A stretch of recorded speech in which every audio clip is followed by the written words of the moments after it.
귀농귀촌을 꿈꾸며 전원주택에서 살고 싶다고 생각하는 분들 많으시죠?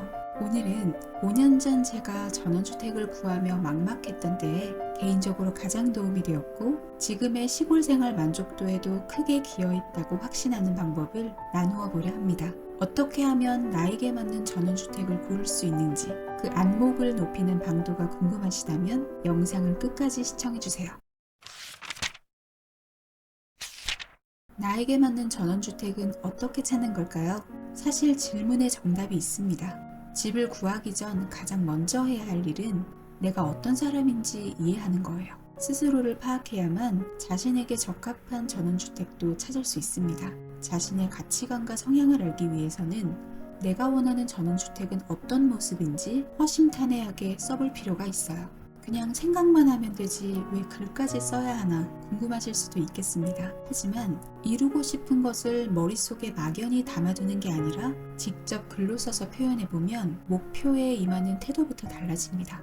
나아가 작성한 목표를 틈틈이 눈에 담는 노력까지 더한다면 목표를 향한 마음가짐과 행동의 해상도까지 높아지죠. 학창시절 방마다 급훈을 정하던 풍경을 잠깐 떠올려 볼까요? 새학년이 되면 학생들이 도달하고 싶은 목표나 각성할 수 있는 글귀를 급훈으로 삼고 정해진 급훈은 모두가 볼 수 있는 자리에 1년 내내 걸어둡니다. 학생들이 자연스레 자주 읽으면서 원하는 바에 조금이라도 가까워질 수 있도록 하는 장치가 바로 급훈인 것이죠. 내가 원하는 전원주택을 찾기 위한 방법도 이와 비슷합니다. 저는 총 4단계로 설명을 드리게 될 텐데요. 이 여정의 첫걸음은 머릿속에 품고 있는 생각을 꺼내는 것으로 시작합니다. 먼저 아무것도 쓰여있지 않은 종이나 빈 화면을 준비해주세요. 한쪽에는 이런 주택에 살면 좋겠다, 즉 희망사항이나 장점이 될 만한 것들을 써내려가시고 나머지 한쪽에는 이런 주택은 싫겠다, 다시 말해 피하고 싶은 부분이나 치명적인 단점으로 다가올 것 같은 사항을 써보시는 거예요. 종이든 휴대폰이든 컴퓨터든 작성 도구는 상관없고 10개를 쓰든 100개를 쓰든 괜찮습니다. 순서나 길이도 전혀 신경 쓰지 마세요.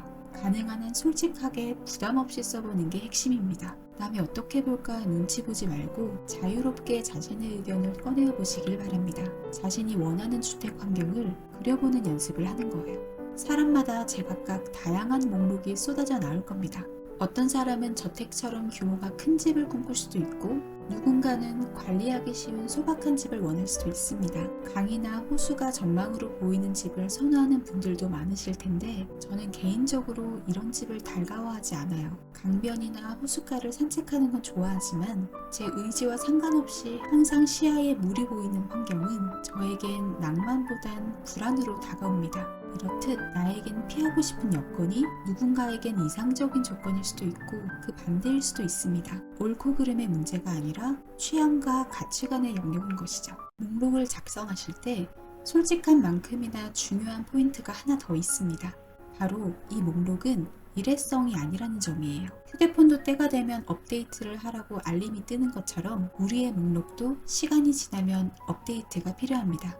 사람의 생각은 시간에 따라 또 형편에 따라 달라지게 마련이에요. 그러니 밀린 숙제를 해치우듯 한꺼번에 목록을 완성하지 마시고 최소 한 달 이상 시간을 두고 쓰시는 걸 추천드립니다. 매일매일 일기처럼 기록하실 필요는 없어요. 문득 추가 사항이 생각나면 덧붙이기도 하고 바뀐 부분이 있으면 수정하기도 하면서 주기적으로 업데이트 하시는 게 좋습니다. 예를 들어 처음 목록을 작성할 때 치킨이나 짜장면 정도는 배달되는 곳이면 좋겠다고 썼다고 해보죠. 그렇지만 시간이 흘러 점점 배달 음식에 흥미를 잃을 수도 있고 혹은 대체 방법을 찾을 수도 있습니다. 요즘은 밀키트도 워낙 다양하게 출시되는 데다 웬만한 음식은 택배로 주문이 가능하니까 택배만 잘 되는 곳에 살아도 괜찮겠다 이렇게 생각이 바뀔 수도 있는 거예요. 저 역시 처음에 만든 목록은 거듭해서 고쳤었고 업데이트는 지금도 현재 진행 중입니다. 이 목록은 전원주택에 살기 전에도 사는 중에도 여전히 유효한 저만의 체크리스트인 셈이죠. 목록 만들기를 마치셨다면 각 항목을 좀 더 자세히 들여다보는 두 번째 단계를 거쳐야 합니다. 우선 내가 이 항목을 왜 썼을까? 그 이유를 스스로 찾아보는 거예요. 어렵게 생각하실 필요는 없습니다. 예를 들어볼까요? 만약 넓은 마당이 있으면 좋겠다고 기재하셨다면 왜 넓은 마당을 바라는지 그 까닭을 스스로 질문해 보시는 거예요. 나는 정원 가꾸기에 로망이 있어서 이 소망을 실현할 공간이 필요하다고 답할 수도 있고, 또 어떤 사람은 반려동물과 자유롭게 뛰어놀 수 있는 장소가 반드시 있어야 한다고 말할 수도 있죠. 저 같은 경우는 근처에 도서관이 있으면 좋겠다고 썼는데, 그 이유는 제가 책 읽는 것을 애정하기도 하지만 책 속에 둘러싸여 있는 고요한 분위기를 즐기기 때문이더라고요. 이런 식으로 각 항목에 대한 근거를 따져봤다면 이젠 수치나 이미지로 보다 구체적으로 상황을 그려보겠습니다. 예를 들어 넓은 마당일 경우 나에게 넓다는 의미는 어느 정도인가 가늠해보는 겁니다. 40평, 100평, 원하는 평수를 한번 상상해보는 거죠. 만약 근처에 도서관이 있으면 좋겠다고 했다면 근처란 의미를 내 나름대로 정의해보는 겁니다. 저는 걸어서 15분 이내면 괜찮겠다고 당시에 생각했습니다. 숫자로 어림잡기 힘든 영역은 이미지를 활용해서 구체화해보세요. 목조주택에 살고 싶다고 했을 때 자신이 바라는 목조주택의 이미지가 뚜렷하게 그려지는 분들도 계시겠지만 막상 머릿속에 이미지가 떠오르지 않는 분들도 계실 거예요. 이런 경우 구글 이미지를 검색하거나 핀터레스트 같은 웹사이트를 활용해서 스스로 마음이 가는 그림이나 사진을 수집해 보는 겁니다. 어느 정도 이미지가 모이면 자신의 취향이 드러나는 일종의 패턴이 나올 겁니다. 이렇게 구체적인 숫자와 이미지로 그려보는 연습을 하면 자신의 기호에 대한 이해가 깊어지는 걸 발견하실 수 있을 거예요.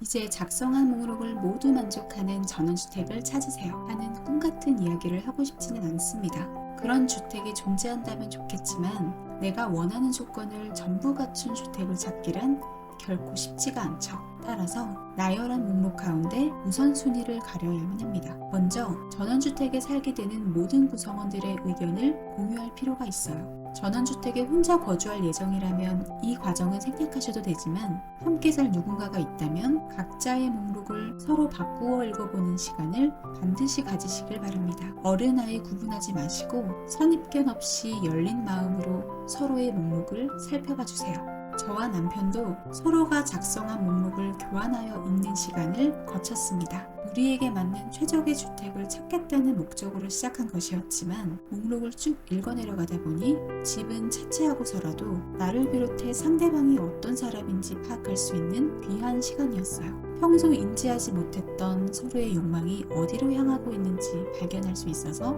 뜻깊었습니다. 그렇다면 이제 본격적으로 핵심을 추려야 할 시간입니다. 작성한 목록 중에서 절대 양보할 수 없는, 포기할 수 없는 최소한의 필수 조건을 가리는 단계예요.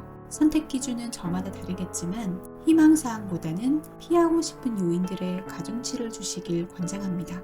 다들 선택지가 많은 객관식 문제를 풀어본 적 있으실 거예요. 문제를 읽자마자 그 분야의 정통에서 정답을 바로 찾을 수도 있지만 보기가 헷갈릴 때도 있습니다. 이런 경우 오답을 소거하면서 정답에 가까워지는 경험을 해보셨을 거예요. 여러 주택 가운데 가장 알맞은 주택을 고르는 과정도 이와 유사합니다. 나에게 오답으로 여겨지는 것들을 제거하면서 최적의 주택에 가까워지는 거예요. 저의 경험상 희망사항으로 쓴 항목들은 충족되면 덤으로 감사할 일이지만 치명적 단점을 가진 주택은 시간이 지난다 하더라도 극복할 수 없는 걸림돌이 되어서 결국 전원생활 포기로 이어질 가능성이 높더라고요. 무수한 장점을 갖춘 주택보단 결정적인 단점이 없는 주택을 선택하시는 걸 개인적으로 추천드립니다. 저희가 정했던 필수 조건 중 일부를 공유하자면 주변에 공장이나 축사가 없어야 하고 비포장 도로는 피하겠다는 것이었어요. 이 요건들을 살펴보면 저희 부부는 공기의 질을 중시한다는 걸 알 수 있습니다. 전국적으로 발생하는 미세먼지는 어쩔 도리가 없지만 평소 냄새와 먼지가 비교적 덜 발생하는 환경을 고른다면 깨끗한 공기를 마시며 살 수 있겠다고 판단했어요. 그래서 집을 구할 때 우선적으로 이 항목들을 따졌습니다. 이쯤 되면 필수로 뽑히지 못한 나머지 목록들은 쓸모없어지는 게 아니냐고 생각하실 수도 있는데 절대 그렇지 않습니다. 채택되지 않은 항목들도 두 가지 쓰임새가 있어요. 첫째는 전원생활의 방향을 알려주는 길잡이 역할을 한다는 겁니다.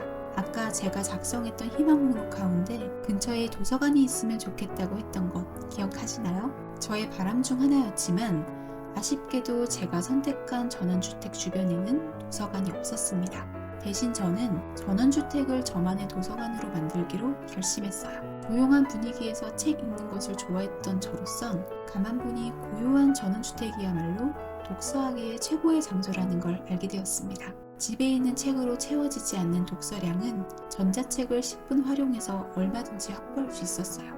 날씨가 상냥할 땐 자연의 소리를 들으며 책을 읽으니 어느새 남부럽지 않은 저만의 도서관을 누리고 있더라고요. 제가 목록을 주기적으로 업데이트하시라고 앞서 말씀드렸던 것도 이와 맥락이 닿아 있습니다. 막상 전원 생활을 시작하면 초반엔 낯선 시골살이에 적응하는데 대부분의 시간과 노력을 쏟게 되실 거예요. 하지만 어느 정도 적응기를 거치면 앞으로 내가 어떤 전원 생활을 영위할 것인가, 즉 스스로가 하고 싶은 마음이 생기는 방향에 대해 고민하는 시점이 올 수 있어요. 그때 자신이 작성한 목록을 들여다보면 잊고 있었던 나의 취향을 재발견할 수 있고, 이러한 취향을 어떤 방식으로 전원 생활에 녹여내면 좋을지 갈피를 잡는 데 실마리를 얻으실 수 있습니다. 필수가 아닌 항목들의 또 다른 역할은 다음 단계에서 마저 설명드리도록 하겠습니다. 전원주택을 고르는 자신만의 출발선이자 마지노선을 그으셨다면 이제 전원주택을 찾는 실전으로 돌입해야겠죠. 여기서 주의하실 점이 두 가지 있습니다. 첫째는 본인이 핵심으로 추린 필수 조건에 충족하지 않으면 과감히 포기한다는 것이고, 둘째는 필수 조건을 만족하면 다른 조건이 부합하지 않더라도 일단 열린 마음으로 후보에 둔다는 것입니다. 이 점을 유념하셔야 효율적으로 전원주택을 고를 수가 있어요. 그럼 주택을 평가해 봐야 되겠죠? 면접관이 평가 항목을 토대로 면접자를 심사하는 것처럼 내가 주택을 상대로 면접을 진행한다고 상상해 보세요. 앞서 내가 작성한 목록이 바로 평가 항목이 되는 겁니다. 나만의 체크리스트가 있으면 이 집은 좋은 것 같아, 별론 것 같아, 이런 식으로 대강 뭉뚱그려서 받아들이는 게 아니라 자신의 기준에 따라 냉철하고 이성적으로 판단할 수 있어요. 주변 사람들의 말과 시선에도 휘둘리지 않게 됩니다. 아무리 장점을 앞세워서 구매 욕구를 불러일으키는 이야기를 듣더라도 나에게 강점이 아니라면 단호하게 고개를 저을 수 있어요. 혹은 남들이 눈여겨보지 않는 사소한 부분이라도 나에게는 무시 못할 흠이 되거나 뜻밖의 운이 될 수도 있는 겁니다. 이 주택이 매력적인지 아닌지는 남이 해주는 이야기가 아니라 내가 보는 안목으로 결정하시는 거예요. 만약 내가 정한 필수 조건을 모두 갖추고 있는 이른바 본선에 진출한 주택들이 있다고 해봅시다. A, B, C, D 후보 중에서 내가 살 주택을 골라야 한다고 해보죠.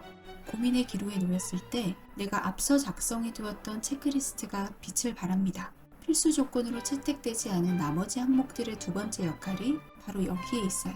후보 주택이 내가 희망사항으로 썼던 항목들에 해당될 때마다 가산점을 주시고, 반대로 피하고 싶은 요인으로 썼던 항목에 들어맞으면 감점을 주시면서 심사위원처럼 평가해보는 거예요. 물론 모든 항목이 동일한 배점을 가지는 건 아니지만 이 절차를 거치다 보면 자신에게 보다 적합한 주택이 무엇인지 어느 정도 가늠할 수 있게 됩니다.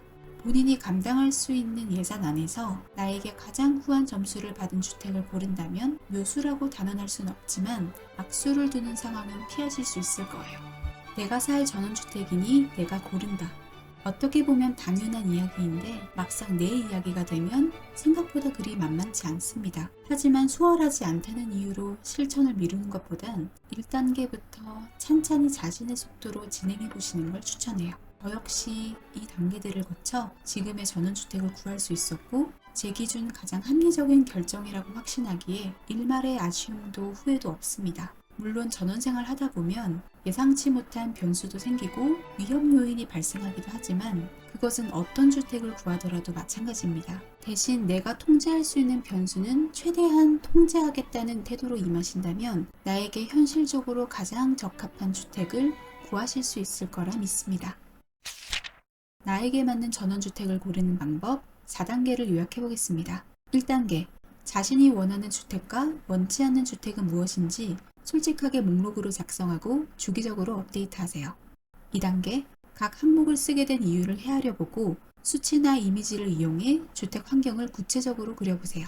3단계, 내가 양보할 수 없는, 꼭 지켜야 하는 필수 핵심 조건을 추리세요.